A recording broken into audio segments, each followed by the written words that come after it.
Hello दोस्तों, नमस्कार। जैसा कि पिछली वीडियो में हम लोगों ने बात किया था बेसिक ऑफ फाइनेंस, और आप लोगों से हमने प्रॉमिस भी किया था कि उसी कड़ी में आगे बात करेंगे, श्रृंखला को बढ़ाते चलेंगे। तो आज हम लोग बात करने वाले हैं कि समाज को फाइनेंस के आधार पे, पैसों के आधार पे किस रूपों में बांटा गया है।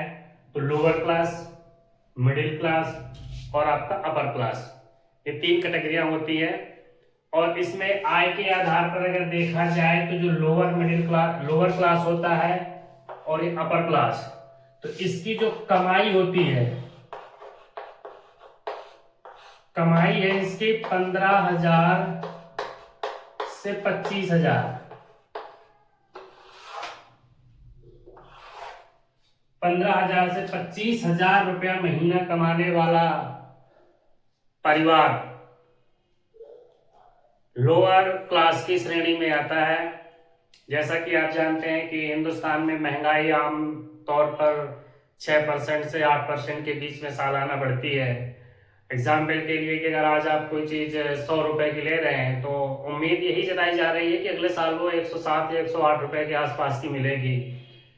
तो अगर आप 15 से 25,000 रुपए महीना कमा रहे हैं और इसमें आपका अर्निंग मेंबर देखना पड़ेगा, मेंबर ऑफ फैमिली देखना पड़ेगा। ठीक है, अगर आपकी सपोज करिए कि फैमिली में 5 6 या 6 मेंबर है और अर्निंग मेंबर एक ही है, और फिर भी वो 25,000 या 20,000 15,000 के आसपास ही कमा रहा है, तो फिर वो लोअर क्लास की भी एक और नीचे की कैटेगरी हो गई, उसमें वो शिफ्ट हो जाएगा।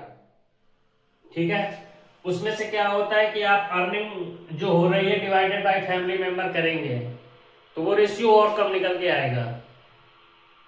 तो ऑन औसतन 15 से 25,000 रुपए महीने कमाने वाला व्यक्ति जो हो गया वो लोअर क्लास की श्रेणी में आ गया। और इनका जो लोअर क्लास फैमिलीज होती है ना, इनका जीवन थोड़ा सा जो बेसिक जरूरतें हैं उन्हें पूरी करने की बहुत ही जद्दोजहद करनी पड़ती है, क्योंकि इनका आय सीमित है, इनके पास थोड़ा सा कहें तो स्किल का भी अभाव होता है, रिसोर्सेज भी ज़्यादा होते नहीं है। तो आज हम बात करेंगे कि ये कैसे इसको इम्प्रूव कर सकते हैं हम, कैसे लोअर क्लास को हम मिडिल क्लास कैटेगरी में शिफ्ट करें, उसके लिए तरीके देखेंगे। मिडिल क्लास कैसे अपने आप को अपर क्लास में शिफ्ट कर सकती है, और कुछ बुनियादी चीजें होती हैं जिन पे उन्हें कंट्रोल करना पड़ेगा। जैसे कि लोअर क्लास को देखें तो ये वर्ग होता है कि जो रोज कमाया, रोज खर्च किया, सेविंग से को मतलब सोच भी नहीं सकते हैं। अगर सोचेंगे भी तो कुछ है भी नहीं है, क्या सेव करेंगे, बेसिक ही नहीं पूरा हो पा रहा, इनका बेसिक रिक्वायरमेंट नहीं पूरा हो पा रहा। दूसरी तरफ आता है मिडिल क्लास। ये क्लास जो होता है वो 25,000 से लेकर के आपका 1,00,000 रुपए का महीना कमा रहा है। और दोस्तों इसकी भी तीन कैटेगरी हैं। फर्स्ट को जिसे बोले लोअर मिडिल क्लास, सेकंड हो गया और ये थर्ड हो गया। ये कमाता है 25 से 50,000। ये क्लास आपका कमा रहा है 50,000 से 75,000। और ये जो अपर मिडिल क्लास है ये 75 से लेकर के 1,00,000 रुपए का महीना कमा रहा है। ये लग्जरी लाइफ जीते हैं, ये ठीक ठाक जीवन जी लेता है मिडिल क्लास अच्छा खासा। ये भी थोड़ा सा अगर बात करें तो ये सेविंग के बारे में भी सोच सकता है। और ये लोग जो है लग्जरी लाइफ जीते हैं। और ये क्लास ऑन एन एवरेज देखें तो ईएमआई पे ज्यादा डिपेंडेंट है, क्योंकि क्या होता है ना कि मिडिल क्लास के साथ दिक्कत क्या होती है कि उन्हें समाज में दिखावा भी बहुत करना है।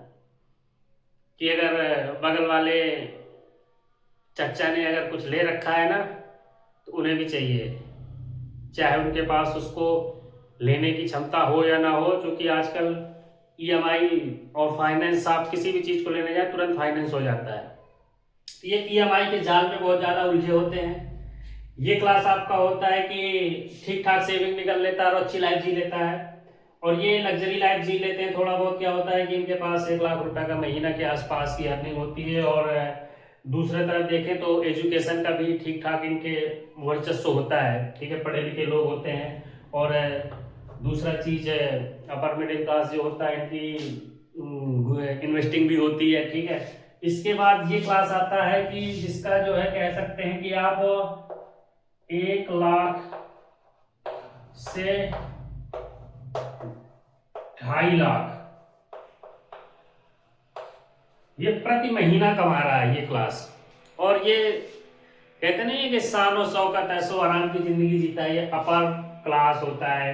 और अगर देखें तो हिंदुस्तान में 1 लाख रुपया से महीना कमाने वाला जो रेशियो देखें तो लगभग 8 से 10% लोग ही हैं, परिवार हैं जो 1 लाख रुपए से महीना ऊपर कमा रहे हैं और वो अपर क्लास की श्रेणी में आते हैं। हिंदुस्तान के औसत परिवारों की कमाई 25,000 से लेकर के 50,000 रुपए तक है। इसमें से आपका अप्रोक्स 40% परिवार कवर हो जाते हैं, जो कि 25,000 से 50,000 के आसपास कमा रही हैं। और ये वर्ग जो है दोस्तों मुझे सबसे ज्यादा स्ट्रगलिंग वर्ग है, क्योंकि ये वर्ग है रोज कमाना रोज खाना, ज्यादा आधुनिकता में नहीं रहते हैं। थोड़ा थोड़ा ये लोग भी शिफ्ट हो रहे हैं ईएमआई में हर चीज को लेना। जैसे कि ये वर्ग अगर बात करें तो बाइक ईएमआई पे ले लेंगे, आजकल फोन को भी ईएमआई में लेने का बहुत ही ट्रेंड चल रहा है, फोन को भी ईएमआई में ले लो। फिर ये लोग फ्रिज ईएमआई पे लेंगे, टीवी भी ईएमआई पे लेंगे, और भी जो कुछ ले सकते हैं जिनकी ईएमआई इनको आसानी से बन जाए वो ले सकते हैं। ईएमआई पे लेने पे कोई संकोच नहीं करता ये वर्ग। दूसरी तरफ अगर हम बात करें तो ये वर्ग है बाइक भी ईएमआई पे लेनी है, इन्हें कार भी लेनी है, ठीक है, और इन्हें कहीं अच्छे फैमिली टूर पे भी जाना है तो उसके लिए भी ईएमआई। तो कहने का मतलब है कि लोग अपने आप को ईएमआई के जाल में उलझा के रखे हुए हैं। और दूसरी तरफ अगर हम देखें, हमें लगता है कि ये जो अपर मिडिल क्लास है जो 75,000 से 1 लाख रुपए महीना कमा रहा है, तो ये भी ईएमआई के चंगुल से दूर नहीं है। ये लोग होम लोन के नाम पे बड़ी बड़ी ईएमआई लेते हैं। आजकल शहरी क्षेत्रों में देखा जाए ना तो 2 BHK औसतन जो हिंदुस्तान की मेट्रो सिटीज ले लो तो मुझे लगता है कि 70 लाख से 1 करोड़ के आसपास का मेट्रो सिटीज जो हाईटेक सिटीज हैं उसमें 2 BHK मिलेगा। तो ये लोग भी, इन्हें लगता है कि 1 लाख रुपए महीना आ रहा है, 80,000 आ रहा है, तो 30-40 हजार रुपए महीने के हिसाब से 30-30 साल के, 20-20 साल के, 25-25 साल के हिसाब से होम लोन ले लेते हैं। अब चूंकि अच्छी खासी सोसाइटी है, अच्छी कमाई है, तो फिर ये लोग अच्छी बड़ी बड़ी गाड़ियां फाइनेंस कराते हैं। 30-30 लाख की, 40-40 लाख रुपए की आजकल गाड़ियां हैं, 50-50 लाख रुपए की गाड़ियों में इनको घूमना है, सिक्योर जॉब होती है। और दूसरा क्या होता है कि अपना थोड़ा बहुत कहीं सेविंग होता है, इन्वेस्टिंग होता है, तो उस हिसाब से, लेकिन ईएमआई के जाल से भी दूर नहीं है। दूसरी तरफ अपर क्लास, ये शानो शौकत ऐशो आराम की जिंदगी जीने वाला वर्ग है, जो कि हिंदुस्तान में ज्यादा से ज्यादा 8 से 10% फैमिलीज मिलेंगी। तो ये लोग एंजॉय करते हैं क्योंकि इनके पास क्या होता है, स्किल है, पैसा है, वो प्लेटफॉर्म है जहां से अच्छा खासा कमा सकते हैं। इन्वेस्टिंग होती है, सेविंग्स होती हैं, और इनके पास पैसिव इनकम होता है कि मतलब ये लोग स्मार्ट इन्वेस्टर भी होते हैं कि ये लोग काम, इनके रात में भी इनका पैसा काम कर रहा है, दिन में भी काम कर रहा है, ये सो रहे हैं तो इनका पैसा ग्रो हो रहा है, जग रहे हैं तो पैसा ग्रो हो रहा है। यही एक तरीका होता है जो आपको स्मार्ट इन्वेस्टर बनाता है, आपको पैसे वाला बनाता है। ये नहीं है कि मिडिल क्लास, जैसे कि मान लीजिए हम बात करें तो एक मेरा सीधा सा अगर मेरा व्यू देखें तो मेरा ये फंडा कहता है कि अगर आपकी किसी चीज को, दोस्तों ध्यान से सुनिएगा, अगर किसी तो आप प्लीज उससे दूर रहिए, वरना ईएमआई के चंगुल में ना आप फंस जाएंगे। जो कि आजकल जेनजी तो बहुत ज्यादा ही फंसा हुआ है, फोन भी ईएमआई पे, बाइक भी ईएमआई पे, और अभी नया नया जॉब मिली है, टूर पे भी जाना है तो उसके लिए भी पर्सनल लोन ले लिया, छोटी सी ईएमआई बन गई। ठीक है, सेविंग के नाम पे तो नील बटे सन्नाटा रहता है इन लोगों का, जेनजी की बात करें। और इस क्लास के पास भी कुछ सेविंग होती नहीं है, लोअर क्लास। मिडिल क्लास में आपका मिडिल क्लास और अपर मिडिल क्लास थोड़ा बहुत सेविंग करते हैं, क्योंकि ये देखें तो एक्टिव रूप से मार्केट में भी रहते हैं, कहीं प्लॉटिंग में भी काम कर रहा है, कोई रियल एस्टेट का काम कर रहा है, वहां पे पैसा लगा रखे हैं। कहीं कहीं कुछ लोग होते हैं, मैंने देखा है कि मिडिल क्लास फैमिलियों में गोल्ड का बहुत ही जगह वो है, अट्रैक्शन है गोल्ड को लेकर के, तो गोल्ड भी अच्छा खासा खरीदते हैं। और ये लोग होते हैं कि अपना रियल एस्टेट में रहते हैं। ठीक है, रियल एस्टेट में हो गया। ठीक है, इसके बाद ये लोग स्टॉक मार्केट में एक्टिव रहते हैं। ठीक है, और इसके बाद ये लोग अपना क्या कहते हैं कि प्रॉपर्टी बनाते हैं, पैसिव इनकम के सोर्स जनरेट करते हैं। मतलब फुल 24 घंटे मनी माइंडेड है, सोते जागते उठते बैठते चलते फिरते खाते पीते पैसे पे ही ध्यान है इनका, ये सर्वाइव पे ध्यान है। और ये मतलब कहते ना कि कैसे तैसे जिंदगी चले जा रही है, चले जा रही है। अगर एक 15 दिन का भी काम बंद हो गया तो ईएमआई जानी मुश्किल हो जाती है, बाउंस हो जाती है ईएमआई, उधार लेना पड़ता है। इनके पास फ्यूचर को लेकर के कोई प्लान नहीं होता इस क्लास के पास। तो इस क्लास को मैं यही कहूंगा, जो मेरा छोटा सा सजेशन है, कि ऐसी कोई भी चीज जिसको आपको कैश में खरीदने की आपकी हैसियत नहीं है, या ज्यादा कड़े शब्दों में कहें तो मेरी भाषा में कि औकात नहीं है, आप उससे दूर रहिए। पहले उसको खरीदने के लिए आप कैश इकट्ठा करिए। हो सकता है कि आप जैसे मान लीजिए कि आपको बेसिक जरूरतें, घर में फ्रिज चाहिए, और आपकी कमाई है महीने की 20,000 रुपए, और आप 4 लोगों का परिवार चला रहे हैं, तो आपके बेसिक खर्चे तो हो गए 12-13 हजार रुपए, मैं सपोज करता हूं। अब आपका अगर 5,000 रुपए आप 3 महीने सेव कर लें, तो मुझे लगता है कि आसानी से आप कैश में ले सकते हैं। क्यों आपको 15,000 रुपए के 18,000 रुपए देने, क्यों ईएमआई के स्ट्रेस अपने दिमाग में रखनी है। दूसरी तरफ अगर आपको आजकल तो क्या है कि 10,000 रुपए 15,000 रुपए डाउन पेमेंट कर दो, बाइक उठा लाओ। दोस्तों, जो बाइक आपको कैश में औसतन अगर 80,000 या 90,000 1 लाख रुपए कोई बाइक ले रहे हैं, तो आप 1,30,000 1,40,000 रुपए क्यों पे करें। इससे अच्छा है कि 1 साल आप कैसे तैसे पैसे को इकट्ठा करें, अपनी कमाई के स्रोत बढ़ाएं। हो सकता है कि आप जो है ये पैसा आप 8 से 10 घंटे की हार्ड वर्क से कमा रहे हैं, साइड में आप पार्ट टाइम 2 घंटे 3 घंटे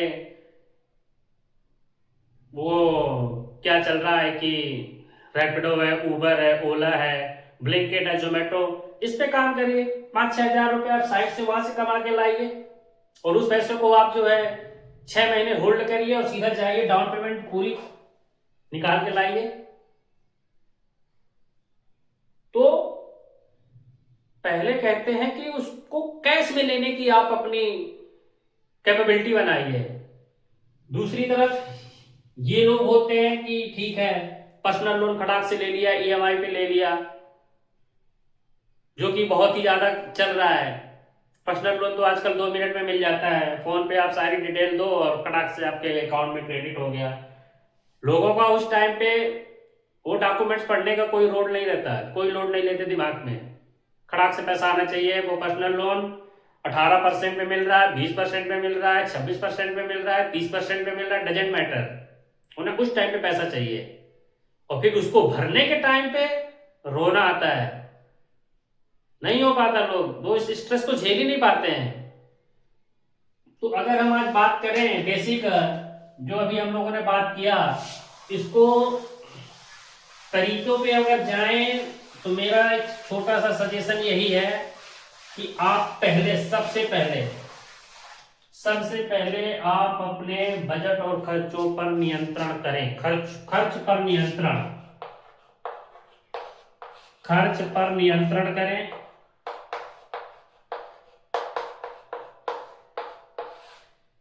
खर्च पर आप नियंत्रण करें, ठीक है, पहला हो गया।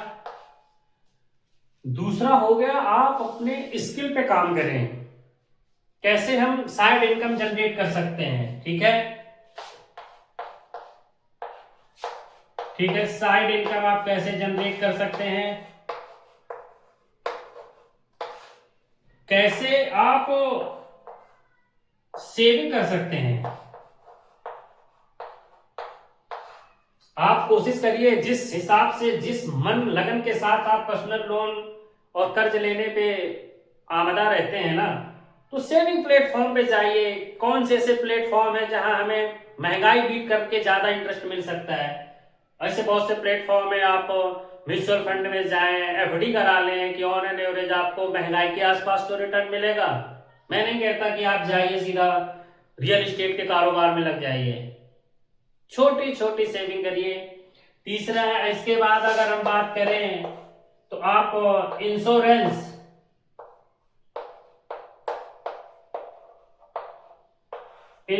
जरूर लें। तो उससे क्या होगा, आप अगर किसी भी एक छोटी हेल्थ इमरजेंसी में आपको कर्जे लेने पड़ जाते हैं, गोल्ड लोग गिरवी रख देते हैं, लोगों को खेत पात बेचने पड़ जाते हैं, जो कि समाज में हमने देखा भी है। छोटी सी इमरजेंसी में खेत बेचो, गोल्ड गिरवी रखो, लोगों से ब्याज पे पैसा लो, 5-5, 6-6, 7-7% पे लोग देते हैं। आपको लेना पड़ेगा, मजबूरी है, आपके पास कोई बैकअप प्लान ही नहीं है, ठीक है। इसके बाद आप जो है पैसों का सही प्रबंधन करिए, ठीक है।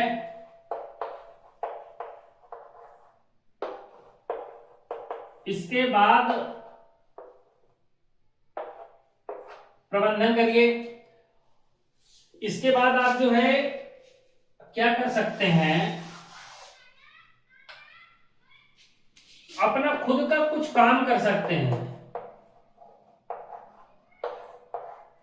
इसके बाद आप कर सकते हैं अपना कोई छोटा सा काम, जिस क्षेत्र में अपना कोई छोटा काम,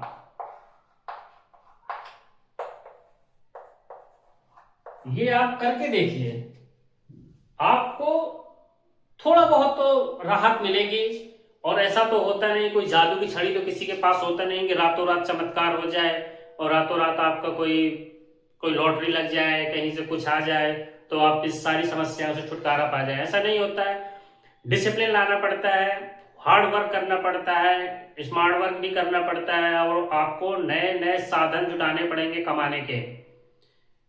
और आगे हम लोग बात करेंगे कि और इस पे कैसे डीप जा करके आप अगर इंश्योरेंस लेते हैं, हेल्थ इंश्योरेंस हो गया, टर्म इंश्योरेंस हो गया, तो कैसे आप कर्जों के चुंगल से फंसने से बच जाएंगे। एक्चुअली जो है, जो कर्ज के चुंगल में फंसना, एक लोगों ने अपने जानबूझ के तो कोई फंसता नहीं, हम मानते हैं, लेकिन आपने उसके लिए कोई सप्लीमेंट भी तो तैयार नहीं किया है, आपने प्लान भी तो नहीं बनाया कि अगर ऐसा होगा तो हम ऐसा करना ना पड़े। उसके लिए कोई प्लान नहीं होता है। तो उसके लिए जरूरी है खर्चों पर नियंत्रण करें, कोई साइड इनकम बनाएं, पार्ट टाइम कहीं करें आज, ठीक है, सेविंग पे फोकस करें, बहुत सारे प्लेटफॉर्म हैं, ठीक है। इंश्योरेंस जरूर लें, पैसों का सही प्रबंधन करना सीखें, अनाप शनाप के खर्चों से बचें, और अपना कोई छोटा सा काम जिसपे आपको महारत हासिल हो। जैसे मान लीजिए कि आपने अभी नई नई जॉब शुरू की है, पढ़ लिख करके गए होंगे, आप अगर कोचिंग कर सकते हैं तो वहां चाहिए।